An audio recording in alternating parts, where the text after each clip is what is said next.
Okay. Adam, Alex, if you guys are good, I think we can get started. Sure. Yeah, so welcome. Thanks everybody for joining. We're very glad to have everybody in the audience today. I'm Alex Davidoff, Director of Account Management and Business Development from AlphaPoint. And AlphaPoint, if you're not aware, is a global financial technology company. We provide digital asset infrastructure that powers the next generation of exchanges, brokerages, payment networks, and banking geared towards crypto products. With us today, we have Alex Cavallero, COO and co-founder of Kii Global. Kii is the first layer one blockchain ecosystem from Latin America, provides fast and scalable payment settlement network for tokenization of real world assets. We also have Adam Ianiri, Director of Sales Engineering from AlphaPoint. Adam has engineered many deals with many different AlphaPoint clients globally, and will have a significant value add and insight into the ecosystem here today. The topic of today's webinar will be building tomorrow's digital asset exchange, a blueprint for successful launches. The goal of today's webinar is going to be to provide insight on the challenges of launching a regulated digital assets exchange platform. So with that, I'm going to turn this over to Alex, because at some point he decided to launch his own digital assets exchange platform, went through the business due diligence, and one step in that was the legal compliance, which I'm certain everybody is aware of. So Alex, how did you navigate the legal compliance, and how did you determine what the best legal operating framework was to operate? Yeah, thanks, Alex, also for having me into the whole team at AlphaPoint. When we started looking at our business, plan and kind of getting started, I mean, the first thing we did was just a legal study in our local market here in Colombia. So we started looking at all the reporting standards and all the standardizations or local laws that would apply if we were to launch the exchange at the time. And we kind of broke them down into categories. Mainly know your customer, right? How will we be processing, I'd say, efficient verifications on our clients, making sure that they're real, right? That we're not, financing the wrong people. Also, the second part of that was looking at our AML services, right? Making sure that all transactions happening either through fiat or on chain were being verified, and we were structuring a team around it. And then also looking at reporting standards. So what can seem as like quite a daunting task in the beginning, actually, when you're working with the right people, it becomes rather achievable pretty quickly. And by building our internal compliance team and looking at those kind of reporting standards, or kind of looking at what type of compliance needs we need per jurisdiction, we were able to kind of identify that it was completely viable, and that the risk for any kind of legality was quite low. And then when we started looking and expanding at other markets, we realized there's a lot of crossover between these policies. So whether it was Colombia, Mexico, Argentina, and we're still in that process right now with our legal team, there's tons of crossover as far as these policies. And the only thing that really changes are the reporting standards per country. And when a country like, for instance, El Salvador has clear regulation, I mean, there's a very easy guideline to follow for deploying the exchange and then, bringing on users. So, working with legal teams, there's a plentiful of options in each country. They know their country pretty much better than anyone else. And so they kind of help steer our internal counsel and our internal compliance department to deploy what is like a market-ready product that can comply with local regulation. So it's not just one country that you were geared at to start. You came into the business idea with multiple countries in mind right off the bat, correct? Yeah, our ambition was off the mine, but since Colombia is our headquarters, we wanted our stronghold to be here first. And so we did just deploy the asset here in Colombia, and then look to scale more into the region. How difficult was it to scale out of? I know you said that it was pretty simple. It's just regulatory and reporting standards. Was there any other challenges, that kind of barriers to entry in other markets that you encountered? Well, the great thing about a software company is that it's quite easy to grow internationally. And so, building our rails, through either partner organizations, through different APIs, was essentially the least of our concern, is what we found out very quickly. And it came down to be more about the regulation, whether we need an entity, whether we need to, support bank accounts, can we access that regulation remotely, or that territory remotely rather, and then complying. So no, it wasn't like, it becomes a lot more attainable when you are operating the system, all the counterparts, and there's more visibility around the operation and what we're doing at the time. So I know that you had mentioned compliance with KYC and AML regulations. Does that change that much across the borders there in Latin America? How are you able to tweak your KYC and AML products to ensure compliance there? I mean, there are some changes, but there's more crossovers than differences, I'd say. There's more similarities than differences.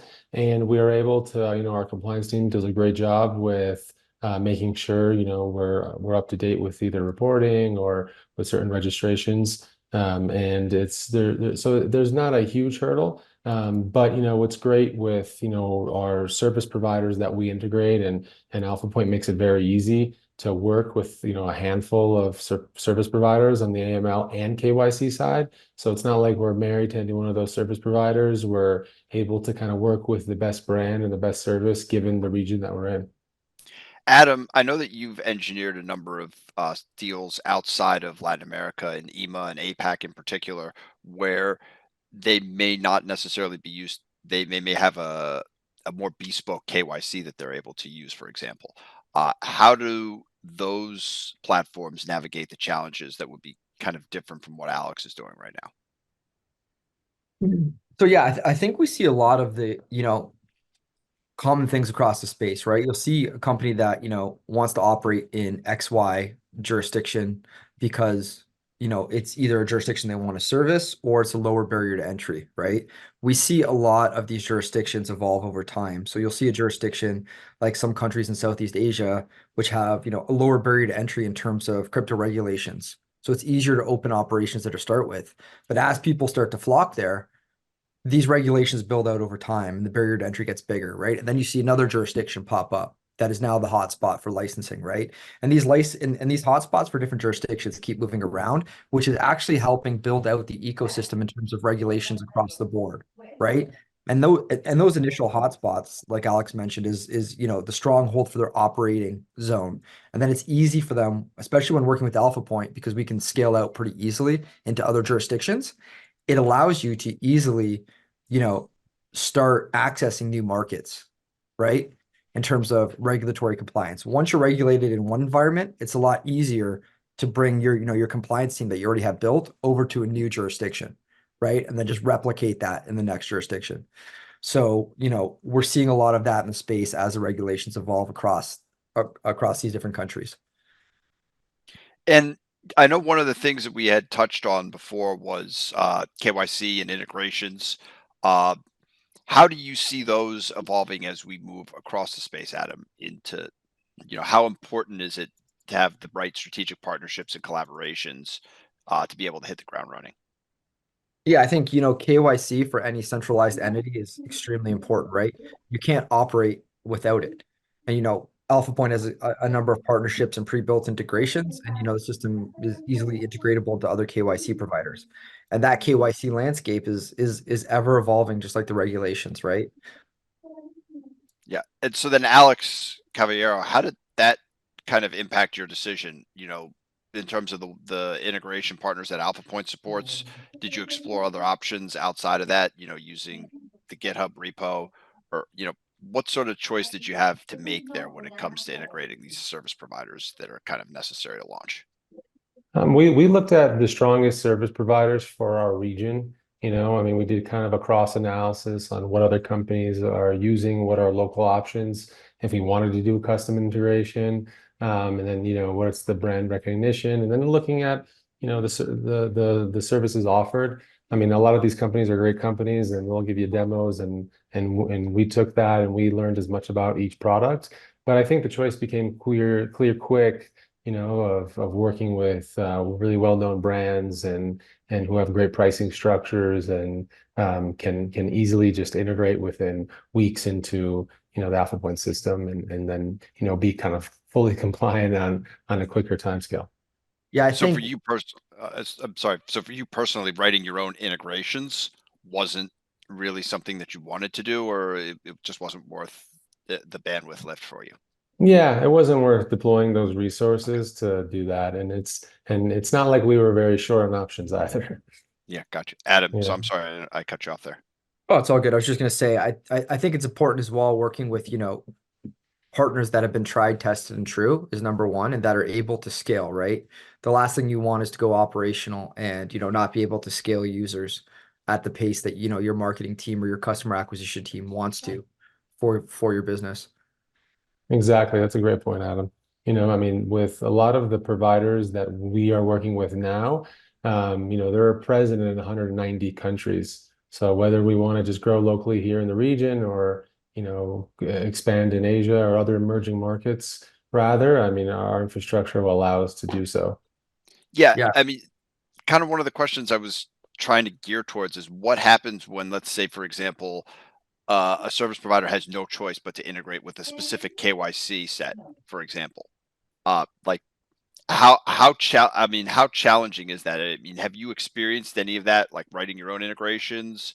Adam, have you seen any of our prospects or anybody else in the ecosystem come across where they've been able to leverage technology to be able to use something that's not necessarily native integrated into the platform? Yeah, I think when you're working with a tech provider, you want somebody that's, kind of agnostic when it comes to something like that, right? The systems Mhm. systems are built in a way that they can operate with, pre-built integrations and, the gold Yep. standards out there. But, Alpha Point, there's times where we deal with, large financial institutions such as banks or brokerages that might have, already developed in-house KYC, right? So that's something that they might want to integrate to the platform. So we've seen that as well. Got it. Okay. And then Alex, one of the big areas for an exchange is liquidity. How did you go about evaluating your own liquidity partnerships and offerings and how you were going to put, you know, orders on the book, so to speak? Yeah, I mean, liquidity was, probably one of our most important integrations. Um, we were very, grateful for the introductions that the AlphaPoint team made for us as far as those market makers and exchanges. But we started to onboard lots of options. I think, we might have 6 or 7 different liquidity sources onboarded right now, whether they're more institutional market makers or whether they're very large centralized exchanges. Both have a different set of, I'd say benefits, right? Whether it's, post, trade settlement, right? Where you have credit lines, or if you're having more of an organic spread order book from centralized exchanges. But like for us, and this is where I think, again, going back to those integrations was really important. Us being able to just connect, different APIs to these liquidity sources as we please and kind of deploy once we're fully verified with liquidity source, you can integrate that within, days, and start deploying different, strategies. So, I think that kind of like widespread options gave us liquidity not for our exchange, but for our OTC desk too, or for block trades, which we found out to be very helpful. And then, and that really essentially attracts users, so you can create more of an organic liquidity book in your exchange, and that ultimately will, help lower prices, help lower spreads, and that's what traders and clients want to see at the end of the day. Can you discuss a little bit about how you leveraged Alpha Point's technology uh, to kind of create order books that didn't really exist anywhere? Yeah, Like in yeah. particular for the local fiat pairs is kind of where I'm gearing this towards. Yeah, I mean, the relationships we built with, these market makers, with the exchange, when they understand, you're working with not only AlphaPoint but other top providers in the digital asset custody space or the AML KYC space, they gave us tons of support as far as, connecting through different APIs to roll off liquidity or giving us direct liquidity for settlement. So anytime that we're running instruments or we took the remarketer, and we essentially launched instruments that were stablecoin or Bitcoin against local fiat. We were able to access that liquidity anytime we had a balance or an imbalance in our own book. So when we had too much, for instance, too much digital asset or too much stablecoin, we were able to reposition that liquidity by kind of rebalancing those books through our liquidity sources, and then making a settlement in fiat, or perhaps the settlement was in another digital asset. But yeah, they're essentially kind of like the life of managing those inventories within the exchange. Adam, I know you've seen our other clients, leverage this across different ecosystems. Is there anything particular, any area where you've seen them use liquidity technology to kind of broaden depth on order books and bring products to market that didn't exist before? Yeah, I think, liquidity is an interesting discussion because, there's a bunch of different ways to facilitate it, and you can get really creative in how you do it, right? Hedging strategies can completely differ from, company to company. You want to hedge, maybe Forex markets versus, um, native currencies in that country, that you can do that, right? So I think, not only from unique hedging strategies, but also liquidity aggregation, right? How you aggregate liquidity, how you run your spreads, how you build out these strategies to kind of generate revenue through, your ecosystem while still providing, value to your clients, right? So it's a balancing act of trying to manage that with your liquidity. And I think, you can get really creative in how you do that, and working with tech providers that have the ability to let you, customize those strategies and really configure it to meet your needs is a very important part of driving that core piece of the business. So that's interesting that you touched on technology providers because that kind of brings us to what pulls this all together. We have all the KYC, the AML pieces, the legal pieces, the liquidity pieces, but ultimately you need a technology stack at the core of your exchange. So Alex, kind of getting back to you for a second, what made you choose to license technology versus build your own? How did you come to that decision? I think the big decision internally that, or the reasons that led us to that decision was when we were just conducting our general business model, and, our experience was, being OTC traders, being an investment fund in the region, and then taking that current volume and trying to, deploy it in more of an exchange format. A lot of the business, or part of the business rather, was really already formed. It just came down to deploying technology. And sometimes, I mean, that, we quite often do cost benefit studies to see, hey, is this something we want to build in-house? We frequently build applications in-house. We also, license it out. And for us, it came down to more about the business model than in bringing in institutional liquidity and bringing in a brand name rather than building out proprietary tech within this category. And when we looked at the benefits of fast deployment and, a proven technology, we valued that much more than, building something from scratch that might take, a year, 2 years to polish and roll out to market instead of, 3 to 6 months. So, and of course, there's costs to build out that tech internally and maintain it, right? And so again, for us, it was about the business model. I mean, we're an ecosystem, right? We have a layer one, we have DeFi wallets that we're building out internally. So it's this was, one, big, pivotal piece. And so it was clear for us that, deploying more of a proven tech would in a faster, more time-sensitive manner was more important than, building out something internally with our dev team. Yeah, and you had spoken a lot about speed to market. I wanted to come to Adam here for a second to kind of discuss how important is speed to market in a lot of these ecosystems for both, for all the vast variety of clients that you've discussed in the past. Yeah, it's completely dependent on the client, right? Mhm. Like, you might have clients that are going through licensing that need a system to show to, their regulators. So, there is some time bound on that. Time to market is always important because there's capital that's at work during that process, right? The longer it takes you to get to the market, the more capital that you're typically burning. And if you're building, you're under the same constraints, right?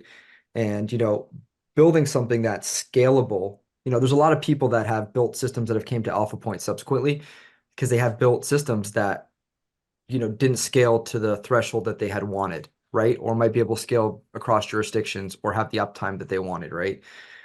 So I think to answer your question, it's always important, but it's on a client by client basis because the longer it takes you to get to the market, the more money you're typically going to, utilize and resources you're going to utilize along that path getting to the market.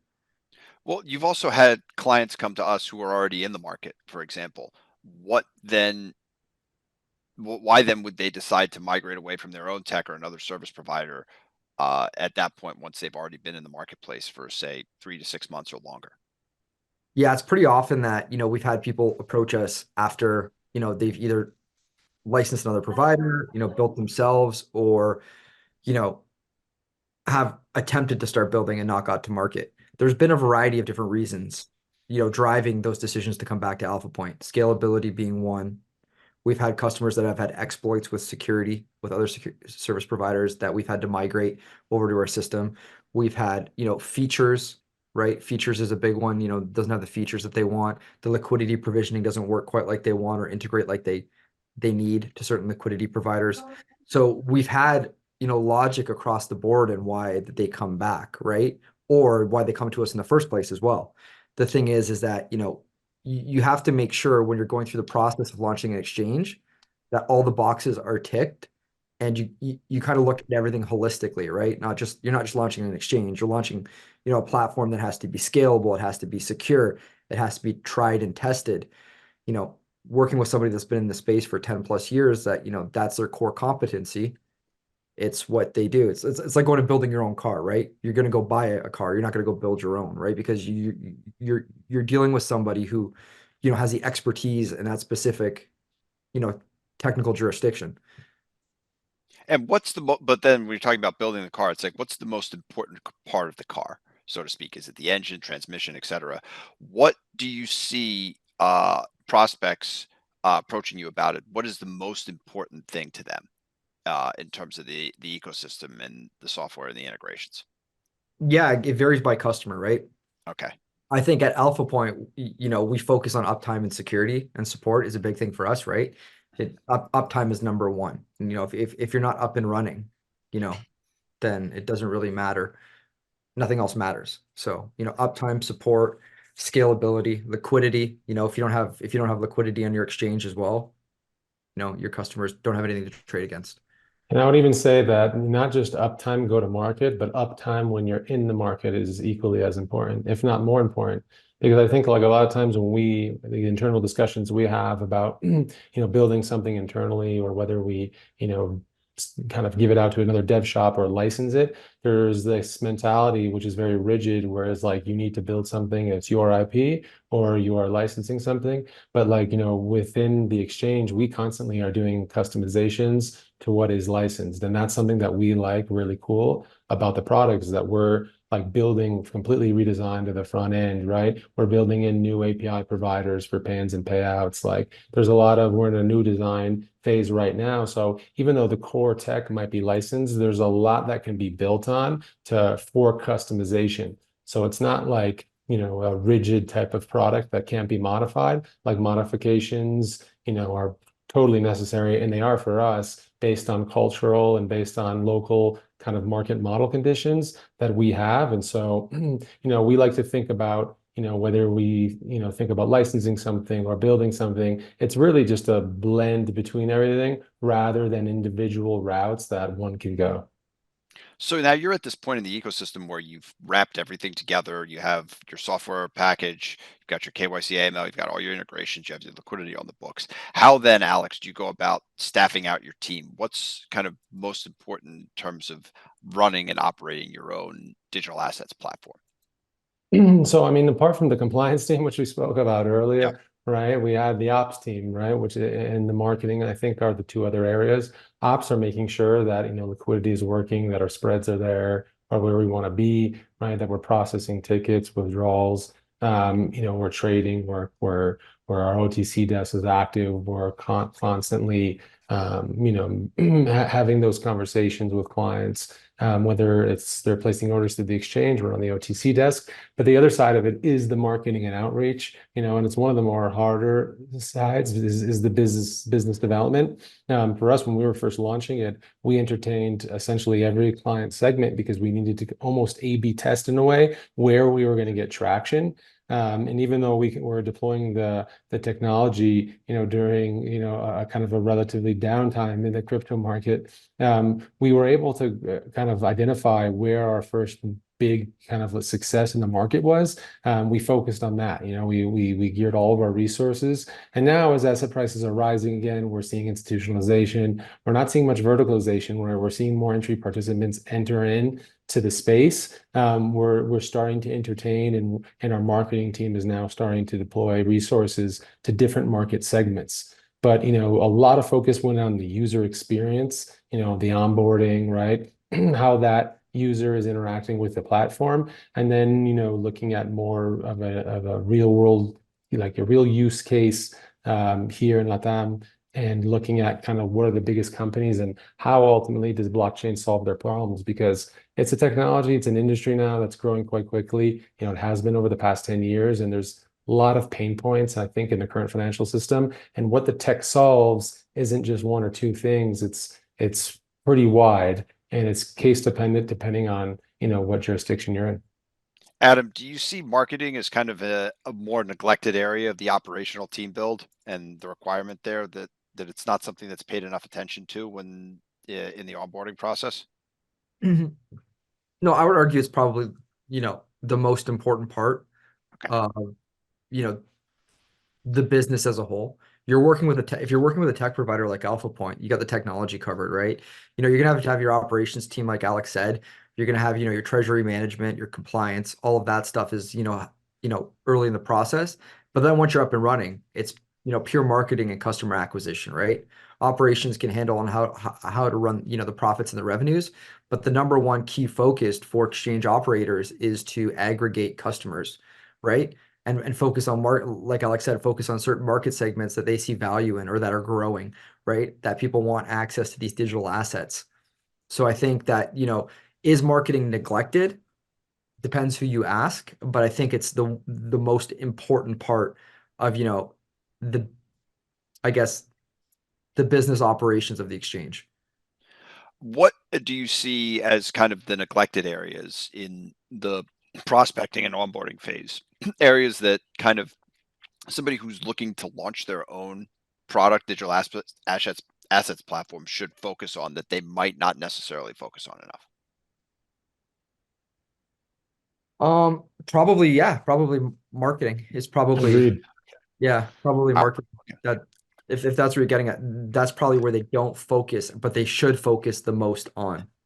I was kind of wondering where kind of where we see kind of gaps in the team. I mean, one of the areas that I've seen personally in dealing with some of our clients is that there's a couple of operational gaps here and there. Like we've seen some concerns around treasury management that maybe there might need to be an extra team member here or there. And we've seen our clients' staff maybe a little later than they should have for treasury management, for example. Um, I mean, outside of marketing, there's not really any other obvious areas where there've been any gaps or areas where you felt that that maybe some more attention should be paid. I think marketing is where, everybody should focus. Okay. I think all of the other key points can fall into the place there. Some of the most Yep. successful companies in the world, such as Amazon, they outsell their problems, right? So sales and marketing is probably, what our what what our customers, should be focusing on. The tech, the scalability, all of that is handled by AlphaPoint. So you should really be focusing on customer acquisition. Got it. Agreed. I'd say in my experience too, not just, within Key, but within other, companies, is that, there's a fallacy that if you build something great, users will come, but it's not the case. You need to make sure you're solving for specific problems and you're communicating that effectively, whether it's B2B or B2C. And then the other second problem I'd say is that once user acquisition does happen, you need to focus and address attention to customer service immediately, right? Because usually those type of areas, and it kind of falls under marketing in a way, or it falls under ops. It's kind of blends the two. But those inbound solving customer pain points, and these are conversations that we have all the time. What's the difference between a technical bug, right, which might not exist technically, but experience within the user, kind of user experience issue that is creating some sort of roadblock among, whether it's onboarding, whether it's trading or whatnot. So having that team, we think is quite important. We've touched a lot on the back end here in this webinar, but where does the front end fit into that, especially on the marketing and the user acquisition side? Question for both of you. Well, just to Like bridge, how important is the front end to all of the other pieces that we put in place here? just to bridge on the customer service piece, I think it's important too. I just want to touch on this before we move on, is Sure. that, you know, understanding your customer segment is extremely important, right? So that customer feedback, not only customer service, but the feedback is extremely important. Because let's say you're operating in a highly competitive jurisdiction with, a larger spread than you should, and you're not listening to the customer feedback, you're just not going to gain the volume that you need in that jurisdiction, right? So you really got to pay attention to what your customers are doing, what they're asking for, and their feedback into your platform, which is going to help you generate more revenue in the long term. What's the most common customer ask that is seen? Again, question for both of you. In terms of customer feedback that's definitely helped improve the product.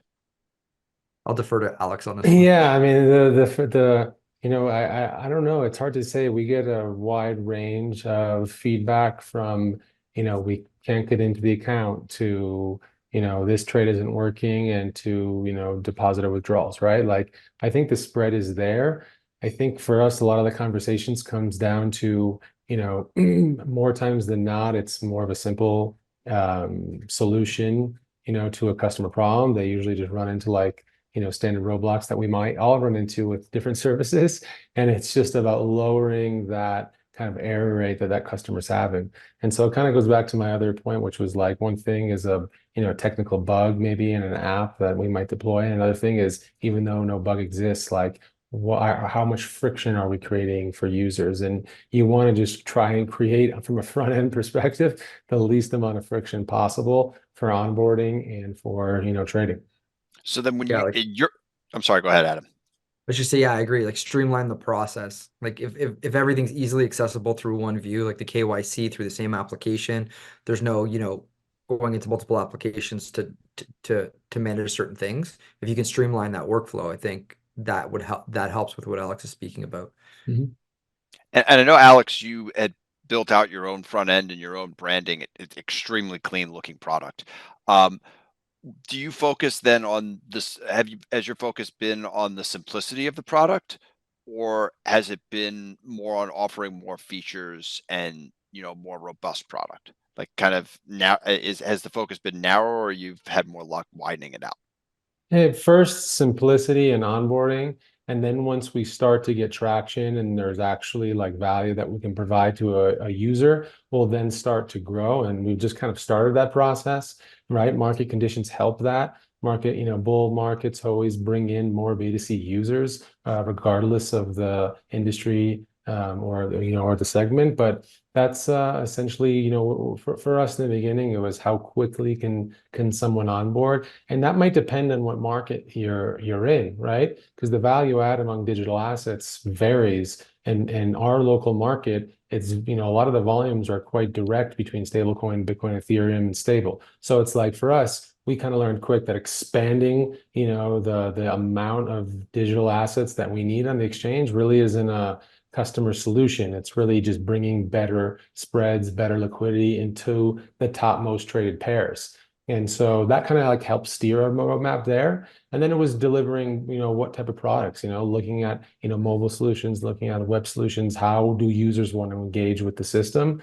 And then, focusing on kind of building that out. So it's kind of both, right? Like we do focus on simplicity, but you have to look at where the value is being added for the user and then focus on that. So whether that might be expansion, it might be, growth in different, product offerings, or it might be, hey, we just need to give them a better way to access the system. You had talked about product offerings and you mentioned stable coins. How important are stable coins to the ecosystems and the platform that you're building right now? Yeah, huge, huge. I mean, it's such a use case, particularly for our region, right? When you look at payments, when you look at remittances, when you look at, inflation protection, these are some of the biggest models that you're going to see in emerging markets. You see more like speculative trading and you see more investments. You see more NFTs in developed markets. But in these emerging markets, it's a huge industry that exists, and we've seen adoption from users to businesses who are looking to take on and use the technology because ultimately they're saving, 30, 40, 50 bips in their international rails, or they're keeping a part of their internal treasuries in something that isn't denominated in their local fiat. So it depends on the solution, but stable coins, I mean, when we look at Tether, it's the most traded digital asset. I mean, the volumes are incredible, and then there's a use case for every country in the world. So it's probably the biggest asset right now. Yeah, I think it's important to stablecoins play an important role in hedging risk in the ecosystem, right? So, as you're looking at global adoption of cryptocurrencies, and the technology, having access to something stable for people's incomes, for people's payments, for people's, subscriptions, etc., is important, right? Because, crypto assets do have, a high level of volatility associated with them that people in the ecosystem do like, and traders, it's why it's thriving. But it allows, the everyday use cases to be in the ecosystem and utilize the technology with hedging that volatility. And then how important is it to have the associated wallet and deposit withdrawal infrastructure there in place to be able to accept any of them? Like, are we? I know that Alex, in your case, there've been a very big focus on the TRC20. I mean, question for both of you: how important? I mean, it's important to have the wallet infrastructure in place for that, but then how important is it to be able to add other chains as they become popular? And where else do we see kind of cross-chain technology playing into the platform? Well, I would say it goes back to one of Adam's first point about looking at reputable suppliers and how well they scale. So when you look at like, the institutional kind of digital asset custody providers that we use, scaling is really easy. And just because we don't offer a pair maybe on the exchange, we can offer that pair on the OTC desk if someone wants to come in with a block trade. So I mean, it's really important for us. I mean, the integration obviously makes it super easy. But having the infrastructure to be able to say, hey, we want to deploy this new asset, we want to deploy this new pair or whatnot, and being able to kind of deploy it within a day if we wanted to, it makes it really easy for growth. If the market does change or if users are requesting something, so it's super important. Adam, Yeah, do you see the same thing? I'm sorry, go ahead. yeah. Thanks, Alex. Yeah, I think the key piece here is interoperability, right? So having something that has, a high level of interoperability is important because as we're seeing this space build out, AlphaPoint does a lot of market research. We're working with a lot of big institutions, financial institutions, and we're seeing the conversion. Exchanges are slowly turning into what banks used to be, right? Accessing, loans, maybe liquidity, payment solutions. They're offering payment solutions through exchanges now. So exchanges are very much turning into the digital infrastructure for almost like this digital banking system. And as this new, financial infrastructure builds out, new change, new technologies, working with a technology that's, interoperable or agnostic to integrating with this new digital infrastructure that's building out, whether it be, Ethereum, Tron, XYZ blockchain, private blockchains for, maybe enterprise use cases, etc. I think it's very important because it's very clear there's a huge new financial infrastructure just emerging that these exchanges are now turning into be really the center of. Do you see a lot of clients approach us, because of that, because of our ability to kind of handle everything, so to speak, whereas in their existing infrastructure, they maybe can't? Yeah, I think, AlphaPoint plays a pivotal role and is positioned well with very large and small and standalone because, Apex, our application, is a standalone application, but it does because it's so, malleable. And, like Alex had mentioned earlier, it can be built on top of, integrated with separate services just because of the API architecture. It can become part of a bigger pie, right? So a brokerage or a bank wants to offer, digital assets to their client base. They can now spin up a branch that's, connected with SSO or, sharing balances between two applications via APIs, etc. That really allows it to be part of, a bigger ecosystem of financial services. And do you see a lot of I mean, do you see a lot of quick moving from, say, chain to chain, especially stable coins? Let's say there's a new stable product on there, or somebody needs a payment bridge, so to speak. Is that a use case that we see coming to us a lot, or is that kind of something that's in its infancy? I'm not sure I follow. Yeah, like let's say for example, one of the more popular, like another network becomes more popular. Mhm, Let's say a USDT derivative on TRC, mhm, or that may be on ADA rails or another side chain, mhm. that may not necessarily be natively supported with a wallet provider. Um, how important is it for the digital assets provider to be able to quickly offer that? Is it something that's kind of neither here nor there, or is it something that's really important? I'm asking because I really don't quite understand that piece of it myself. Honestly, it depends, right? So if we're talking about stablecoins in general, I don't think it's as important because, there's other options for stablecoins to facilitate the same use case. Obviously, when if you're being forward looking and you're looking at high volumes, you want to decrease transaction costs, you want to decrease throughput, you want to decrease functions like sweeping, those things, make sense if it's forward looking.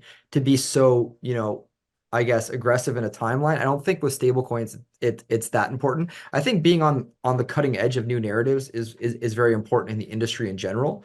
But I think making sure you have, you know, the tech is scalable with those areas is more important in my case, because you could add the new, shiny feature, and if it's not working correctly, you're probably going to lose a lot of clients doing that. Understood, understood. Is there anything that either of you think that I haven't touched on that's really, really important to building your own digital assets platform that I've kind of omitted here? I did want to ask Alex one question that he'd mentioned before about building out on top of. How important is it for, I know we have staging environment and production environment, which really helps us achieve, a high level of uptime with the team. And how important is it to have that staging environment for testing and building things out to then push to production? Yeah, it's critical. I mean, we've broken a lot of stuff in staging, so it's important to deploy new products or new assets. You get it to where you want it to be, and then you can easily just, it'll take you 10 minutes essentially to deploy a new asset or new pair.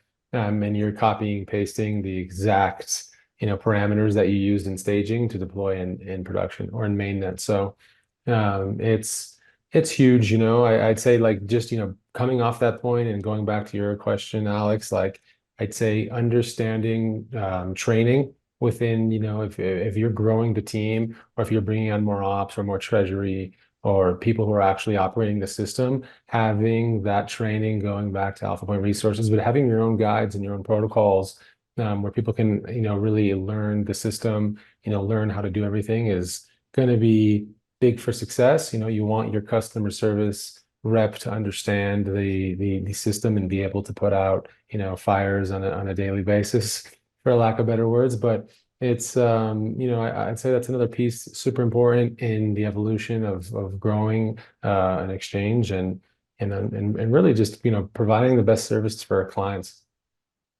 So it's interesting. I really want to kind of wrap up here by saying that AlphaPoint kind of sits at the base of your technology provisioning and provides key integrations everywhere else.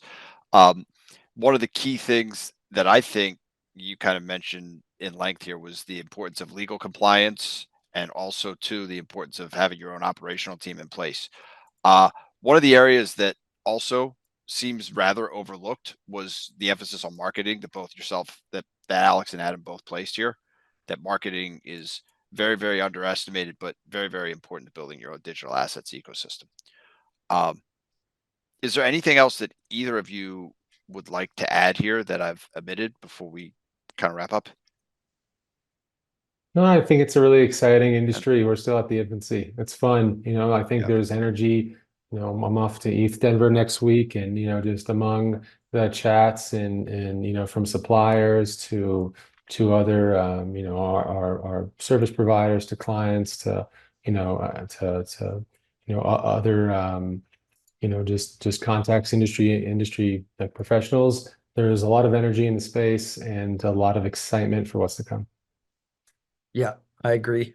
Denver's always a fun time. And, I think there's a lot of, when looking at exchanges, there's a lot of unique ways to launch an exchange, and there's a lot of creative ways to do it. It's not just trading, there's a lot of different market segments that people haven't, gotten into, and we hear about those on a daily basis. So, we're always open to discussing with people what they're thinking about doing, but tokenized securities and assets are becoming very hot lately, so we're seeing a lot of movement on that.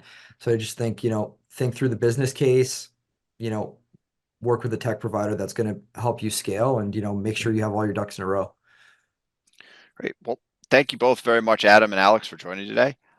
If you're interested in further information about AlphaPoint's product and product platform, please contact sales@alphapoint.com. And if you're interested in Kii Global, please go ahead and visit them at kii.global. We hope that you've learned a lot about building your own digital assets venue here.